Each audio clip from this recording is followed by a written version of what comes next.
I received an inheritance after my father's death, an isolated farm in the mountains.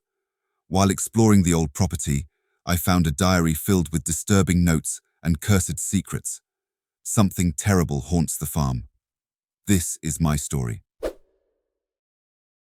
I parked the car in front of the old farmhouse, feeling a mixture of emotions that were hard to define. The facade, worn by time, looked even more somber under the cloudy sky.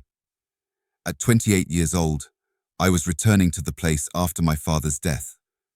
The farm, located in a remote mountainous area, was surrounded by dense forests, far from the reach of civilization.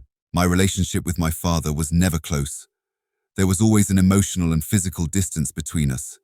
He was a man of few words, reserved and extremely skeptical. He never believed in anything he couldn't see or touch. For him, the world was simple and logical, with no room for superstitions or mysteries. This pragmatic view of life created a chasm between us, as I always sought to understand the nuances and feelings of things around me. Growing up, I felt my father was more connected to the land and animals than to me. He spent hours working on the farm, fixing fences, tending to the cattle, and maintaining the property. When we talked, few words were exchanged, usually related to work. I, on the other hand, always desired something more, a deeper connection that never came. My mother was his opposite. Always affectionate and understanding, I was much more attached to her. After her death when I was just 15, the relationship with my father deteriorated even more. Her loss drove us further apart, and the house became filled with silence and resentment. This maternal absence led me to leave home at 18, seeking to escape the coldness that settled between my father and me. Now, as a graphic designer at a small advertising agency in the city, urban life provided the perfect contrast to the isolated farm where I grew up. I spent my days immersed in colors and shapes, creating campaigns and designs for various clients. The city offered me the dynamism I always craved, an antidote to the monotony and loneliness of the farm. The farm, now desolate due to my father's absence, seemed to echo this emotional distance. The wind blew through the trees, carrying a constant murmur that heightened my sense of isolation. As I stepped out of the car, I took a deep breath, trying to prepare myself for the task ahead. The inventory of my father's possessions. As I walked toward the house, the details of my father's death continued to disturb me. The official report said he had been attacked by a bear. The idea of my father, a man so skilled in nature, being a victim of a bear attack was hard to believe. He knew those mountains like the back of his hand, knew where bears usually roamed, and was always careful. The place where his body was found was uncommon for bears. It was a less dense area where they were rarely seen. I remembered the stories my father told about his hikes and how he always prepared for any encounter with wildlife. He never had problems with wild animals. On the contrary, he knew how to deal with them. Despite the official report, my mind kept searching for another explanation. Something didn't add up. Why would my father be in an area he knew was dangerous without taking his usual precautions? Why had none of his friends and neighbors, who knew the region well, reported any recent bear sightings? As I crossed the front door, the feeling of abandonment was palpable. The house was shrouded in shadows, with the smell of old wood and dust permeating the air. The dim light filtering through the dirty windows only accentuated the desolate atmosphere. I remembered the sunny mornings of my childhood, when light flooded the living room and life seemed simpler. My mother's laughter echoed as she prepared breakfast, and I ran through the hallways, excited about the prospect of a new day. Now, all that seemed to belong to a distant life, almost like a forgotten dream. I walked slowly through the living room, noticing the unchanged details. The old wall clock was still there, its gears stopped for years, a reminder of time that doesn't return. The walls were covered with family portraits. As I walked down the hallway, the creaking floorboards under my feet seemed to amplify the sense of emptiness. Each room I passed brought a flood of memories. The kitchen, with its worn wooden table, was where we shared silent meals after my mother's death. I remembered the lonely nights, with my father staring at his plate, lost in thoughts he never shared. Entering my father's office, a sense of discomfort washed over me. This was the room where he spent most of his time, surrounded by books and papers. The desk was covered with documents, and a layer of dust indicated no one had touched anything since his death. Then, I noticed a leather-bound diary, newer and less worn than the other documents. I picked up the diary and sat in my father's leather chair. Opening the first page, I saw his familiar handwriting, firm and detailed. The initial entries were routine, describing farm work, cattle care, and the daily challenges of maintaining the property. They were reflections on the weather, fence repairs, and notes on occasional visits from neighbors. Everything seemed normal and meticulously recorded, typical of my father. As I turned the pages, I noticed a gradual change in the tone of the entries. References to strange and inexplicable events on the farm began to appear. At first, they were just subtle observations: missing chickens, unusual nocturnal noises, and strange footprints around the barn. My father mentioned these incidents with skepticism, seeking rational explanations. One entry caught my attention. March 16th. Something strange is happening. Lost 3 chickens this week. No signs of foxes or coyotes. Found footprints around the barn, but can't identify their origin. They are large, but don't seem to belong to any animal I know. As the weeks passed, the entries became more detailed and disturbing.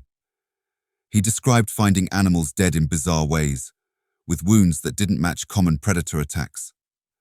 There were reports of sleepless nights, spent keeping watch, trying to identify the source of the unsettling sounds he heard in the darkness. Another passage stood out. April 5th. Found a dead calf this morning. The wounds are deep and irregular, almost like cuts. Never seen anything like it. Spent the night on watch, but saw nothing. The sounds continue. I need to find out what's happening. These pages revealed a side of my father that I didn't know. A man struggling against something that defied his logical understanding. I could imagine him, sitting in the same chair I was in now, trying to decipher what was happening. The notes were a window into his last days, and they began to paint a picture of fear and uncertainty that left me deeply intrigued. I closed the diary and left it on the table, trying to digest what I had read. The idea of my father dealing with these disturbing events alone was hard to accept, but for now, I needed to focus on organizing and cleaning the house. I knew I would be staying here for a few days until I could put the property up for sale. I started in the living room, dusting and organizing the furniture. The process was tiring, but there was something therapeutic about bringing order to chaos. As I moved the objects around the house, memories of my childhood came back in waves. I found an old toy box in the attic, bringing back memories of afternoons playing with my cars while my mother cooked. Every corner of the house had a story, a piece of my life and my parents' lives. The first few days passed quietly, though a bit lonely. The routine of cleaning and organizing kept me busy. I prepared simple meals in the old kitchen, feeling a mix of nostalgia and sadness. The nights were calm, and I slept deeply, exhausted from the day's work. On the third night, I woke up to a strange noise coming from outside. At first, I thought it was just the wind, but the sounds were distinct, like heavy footsteps circling the house. I sat up in bed, trying to listen more carefully. There was a rhythmic sound, as if something big was moving slowly around the house. I got up slowly and went to the window.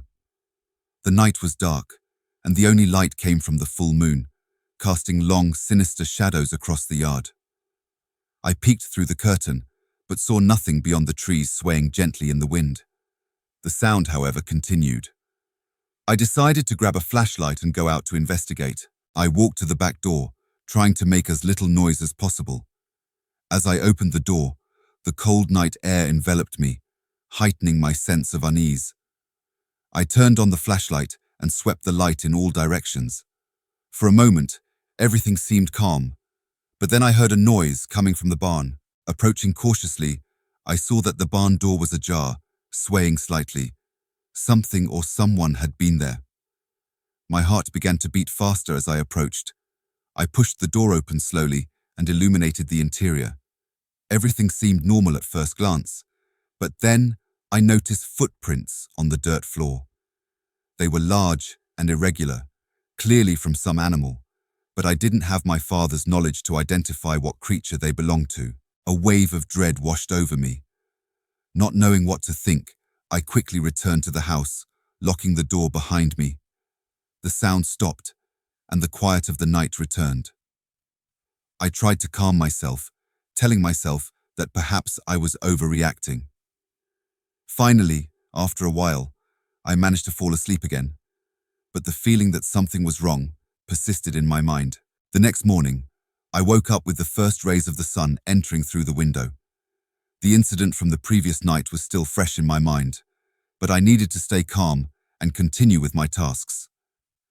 After a quick breakfast, I decided to return to my father's diary in search of entries I hadn't yet read.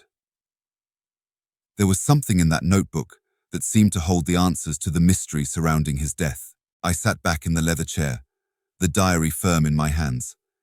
The initial pages, with their routine notes, took me back to a simpler time.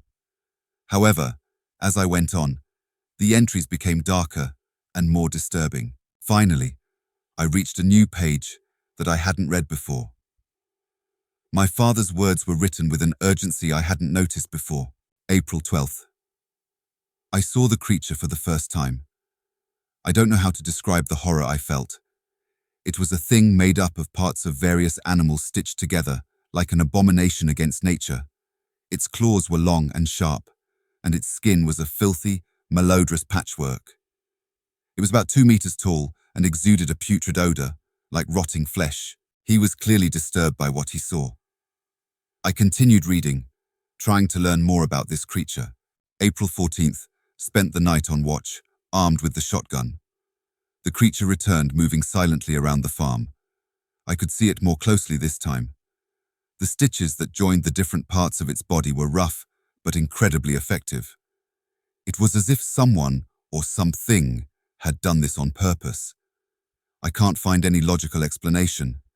I need to find out more about what we are facing. The vivid descriptions continued to paint a picture of growing terror. He noted every detail of the creature, trying to find some clue about its origin. His theories ranged from bizarre scientific experiments to ancient legends he had heard in his youth but never credited. April 20th. Heard the sounds again tonight. They were closer. Grabbed the flashlight and went to the barn, but the creature was gone before I could reach it. Found more footprints. They are becoming more frequent, as if it is circling us, studying us. Does it know I'm watching? The nights of vigilance were described with frightening detail. My father sat in the darkness, listening to every sound, waiting for the creature's next move. He mentioned the constant feeling of being watched, an invisible weight that followed him with every step. April 25th. Decided I need to capture this thing, prove I'm not crazy. Set traps around the farm, but so far nothing has worked. The creature is intelligent, seems to avoid all my efforts. I'll keep trying. I can't give up. I closed the diary and sat down for a moment, trying to process everything I had read. My father had faced something unimaginable, a creature that defied all the laws of nature. And now, that same creature seemed to be haunting the farm again.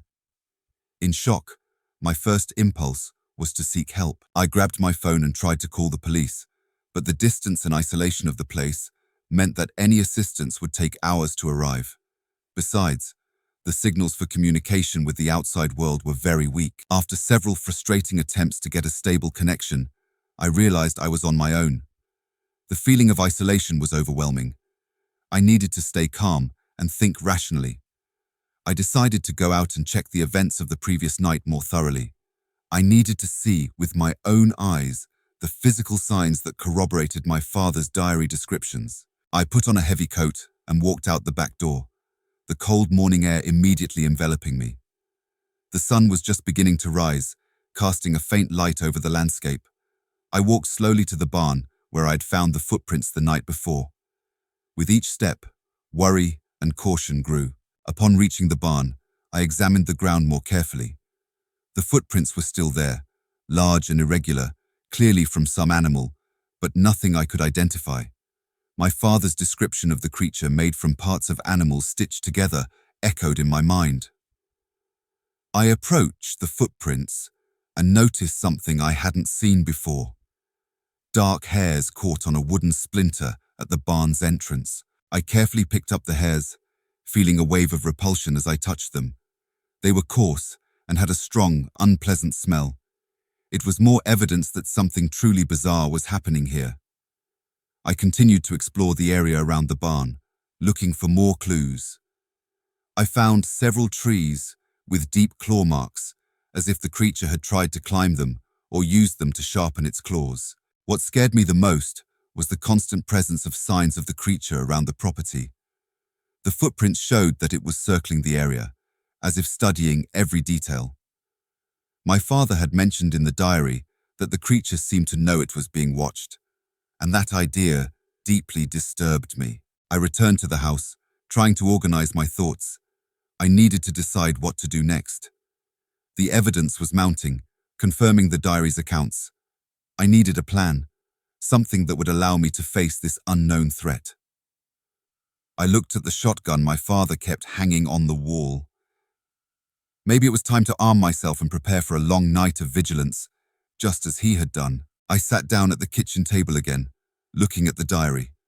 My father's notes were now my only guide. I needed to find out more about this creature, understand its motivations, and, if possible, find a way to stop it. I opened the diary to a new page and began to read. My father's words were detailed and terrifying. April 30th. The creature is getting bolder. Tonight, it attacked the cattle. I found 3 cows dead, their carcasses mangled. The wounds were brutal, as if they had been ripped apart by enormous claws. The smell of blood and flesh was unbearable. The account was frightening. The creature was not just circling the farm, it was now attacking directly. I continued reading, feeling a growing sense of dread. May 3rd, stayed up on watch again, but this time the creature got closer than ever. I saw it clearly through the living room window. It was just a few meters from the house, scratching the wood of the porch. The sounds were deep and menacing. For a moment, I thought it was going to break in. I imagined my father, alone in the darkness, facing that terrifying creature. The sense of isolation and vulnerability he must have felt was overwhelming. I continued reading, looking for more details on how he handled the situation. May 5th. The creature returned last night. This time, it tried to get into the house. I heard its claws scratching the back door. I ran there with the shotgun, but when I arrived, it had already disappeared. I found deep marks in the wood, proof that it had been there. I'm beginning to believe this thing is not just an animal. It seems to have a dark intelligence, as if it knows exactly what it's doing. My father's words left me unsettled. The creature was becoming increasingly aggressive and bold. It was not just a distant threat. It was getting closer to the house, testing the boundaries, almost as if it were playing with him. I closed the diary and decided to check the scratch marks my father had mentioned. I got up from the chair and walked to the back door. The wood was marked by deep scratches, just as described. I ran my hand over the marks, feeling the roughness where the creature had scratched. It was evident that something very strong and dangerous had tried to get in. I approached the living room window, where my father had reported seeing the creature up close. There, more deep marks were embedded in the wood of the porch. The scratches were not just random. They seemed intentional, as if the creature was trying to make its way inside. I went back inside, feeling a chill down my spine. The detailed descriptions of my father's encounters with the creature made my mind race. What could I do to protect myself? How could I face something that seemed more than just an animal? I needed to prepare, arm myself, and stay alert. I sat back down at the kitchen table, flipping through the diary for more details. My father had faced this creature in a way I could hardly imagine.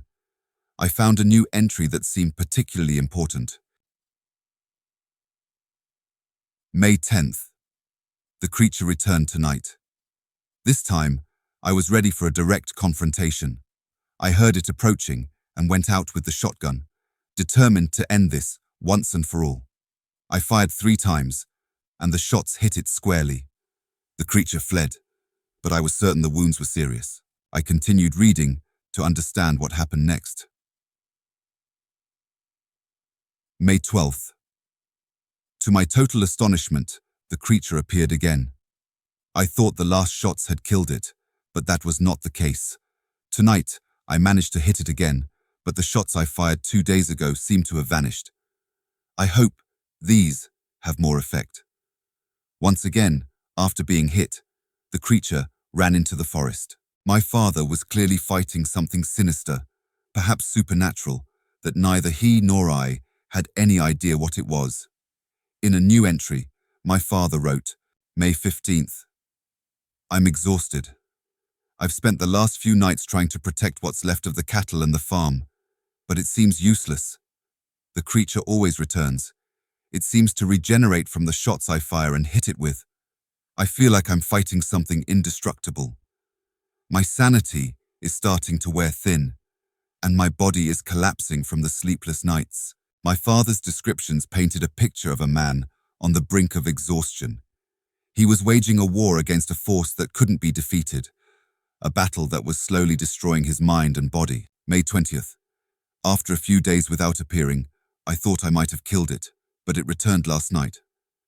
The last shots should have been enough to kill it, but when it reappeared, there were no signs of the wounds on that grotesque and foul-smelling thing. Finally, I reached the last entry in the diary. May 25th. Last night, the creature appeared briefly in the yard, but soon left, maybe hunting something new to eat. I'm not sure. Tomorrow, I will cease to be the prey and become the hunter. I'm going after this chaotic and disfigured monster myself. I can't continue living this way. I'll take my shotgun and all the ammunition I have. I want to see this beast remain standing after several shots. This will be the last day this creature threatens my livestock and other animals. I closed the diary, feeling a lump in my throat. My father's last words revealed a man ready to face anything to protect his farm. The conclusion was clear. My father died hunting the creature, and everyone thought he had been attacked by a bear. But the true cause of his death was much more terrifying. After finishing the diary, the decision to leave this place began to form in my mind. I feared for my own safety and knew that staying there longer would only increase the risks. I quickly packed my things, desperately wanting to leave the farm and forget all about it. I put my bags in the car, breathing a sigh of relief at the thought of soon being far from there. I turned the key in the ignition, but nothing happened. The engine didn't even make a sound. I tried again, but still nothing. Then I realized the mistake I had made. When I arrived at the property, I had turned on the car's interior light to find the key to the old house, and I must have left it on during the days I stayed here, completely draining the battery. With no other means of transport or viable communication, I went back inside the house, frustrated. I decided I would stay one more day, but promised myself that I would leave the next morning somehow. Maybe I could find a way to charge the battery or get help from a distant neighbor. Though the idea of asking for help made me uneasy, considering the situation. As night began to fall, a growing sense of anxiety took hold of me. I grabbed the shotgun my father used and made sure it was loaded. I placed it by my side as I sat back down at the kitchen table. The tension was palpable, and I tried to keep my mind alert. Every little sound seemed amplified in the silence of the farm. It was then that I noticed movement outside the house. I got up slowly, careful not to make any noise, and went to the window. I peeked through the curtain, my eyes adjusting to the darkness. At first, I saw nothing but the shadows of trees swaying gently in the wind. But then, something moved in the shadows. A slender, sinister figure creeping towards the house. The external lights cast a pale glow over the yard, partially illuminating the approaching figure. My heart raced as I saw the creature. There it was, exactly as my father had described it. It was bizarre and grotesque, as if it were composed of parts of various animals stitched together. Its skin looked like a filthy patchwork quilt. The claws were long and sharp, reflecting the scant available light. A rotten smell filled the air, seemingly emanating from the creature, even from a distance. As it got closer, I could see more horrific details. An arm that looked like a bear's, a deer's torso, and hind legs that resembled a wolf's. The head was a bizarre combination of parts from various animals. The creature seemed to be searching for something, its movements slow and meticulous. Perhaps it was aware of my presence. Feeling a mix of dread and fear, I grabbed the shotgun and prepared for what was to come. I watched as the creature came closer, its claws lightly scratching the wall of the house. The sound was a sinister reminder of its presence, a prelude to the imminent danger. I knew I had to act quickly before it decided to try to enter. The fear I felt was immeasurable. My father had been a skilled hunter, a man who knew nature and the dangers it hid. I, on the other hand, did not have those skills. I was there, alone, facing a creature that seemed to have come out of a nightmare. My heart pounded erratically, and my hands trembled as I held the shotgun. I knew my only chance was to act fast and with precision. The creature advanced further, and before I could react, it broke through the front door. The sound of the wood splintering echoed through the house, mixed with the guttural roar of the thing as it entered. Without hesitation, I fired the shotgun twice. The noise of the shots was deafening in the confined space, and I saw the creature recoil momentarily. I seized the opportunity and ran upstairs, my legs moving faster than I ever imagined possible. I entered the bathroom and locked the door, breathing heavily. I chose the bathroom because it was a more confined space where I thought I would have more control over the situation. As I locked myself in, regret began to surface. The bathroom, although confined, had only one door. If the creature got in, I would be an easy target with little chance of escape. The shotgun was firm in my hands, but with little ammunition left, I knew I needed to be precise and quick if I was forced to fight again. Every noise made my heart jump. I could hear the creature knocking over furniture and sniffing the air as if searching for me. The minutes felt like hours, and the tension was almost unbearable. I knew the bathroom door would not hold for long if the creature decided to attack it directly. I kept the shotgun ready, trying to control my breathing and prepare for the worst. The creature was now very close, its sounds growing louder and clearer. I could hear its low growl, the sound of its claws scratching the wood. I closed my eyes for a moment, trying to remember anything my father might have written in the diary that could help me in this situation. Each passing second increased my fear. I couldn't let the creature find me. I had to think of a plan, something that could give me a chance to escape or fight. The creature was inside the house, and the sounds of its heavy steps echoed down the hallway. Every step made the floor creak, and I could feel the vibration through the walls. The noise of furniture being dragged and objects falling heightened my anxiety. The creature was getting closer and closer. The sound of its claws scratching the floor intensified, and I knew it was moving towards where I was. My heart pounded uncontrollably, and my body was tense, ready to react. The creature's low growl mixed with the sound of its steps, creating a terrifying symphony that filled the house. Finally, I saw its shadow cast under the gap at the bottom of the door. The putrid smell became even stronger, filling the small bathroom. It was as if death itself was on the other side of the door, waiting to take me. I gripped the shotgun tighter, trying to control my breathing. Then, it stood in front of the bathroom door. I could hear the creature sniffing outside, mixed with the rotten smell that flooded the room. Before the creature could enter, I fired 2 shots at the door. The noise was deafening in the confined space, but the shots seemed to have an effect. I heard a loud grunt, a sound that resembled pain, and then the sound of the creature thrashing around in the room. The noise was intense, with objects being knocked over and wood breaking. I remained still, waiting for the next move. Then, suddenly, silence took over. The only sound was my heavy breathing and my heart beating frantically. I stayed there, with the shotgun still pointed at the door, my entire body trembling. The silence was terrifying. Was the creature waiting, ready to attack as soon as I left? Or had it fled, wounded by my shots. Each passing second felt like an eternity. The silence was as oppressive as the sounds of the creature. Doubt consumed me. Was the creature still there, waiting for the right moment to attack, or had I managed to drive it away? The tension was unbearable, and my mind was on the brink of collapse. I knew I needed to get out of there, but fear kept me frozen. I was in limbo, not knowing if the next move would mean my salvation or my doom.